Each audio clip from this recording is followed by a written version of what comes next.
एक घने और रंगीन जंगल में एक अजीब बात मशहूर थी। इस जंगल का बादशाह शेर सुल्तान था, मगर वो बोलता नहीं था।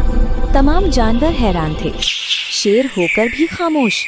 क्या ये वाकई बहादुर है? एक दिन जंगल में एक नया जानवर आया, तोता चिनू, जो बहुत ज्यादा बोलता था, इतना कि किसी को बोलने ही न देता। चिनू ने ऐलान किया, आज मैं साबित करूंगा कि खामोश शेर कमजोर है। इसी रात जंगल में खतरा आया, एक खौफनाक काला अजदहा जो जानवरों को डरा रहा था। सब जानवर चीखने लगे, तोता चिनू भी कांपने लगा। तब अचानक खामोश शेर सुल्तान आगे बढ़ा।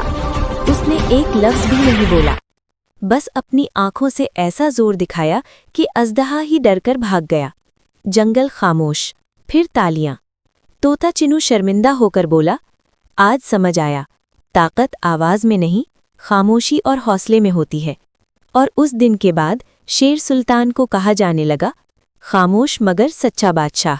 सबक, जो ज्यादा बोलता है वो मजबूत नहीं होता, असल ताकत किरदार और अमल में होती है।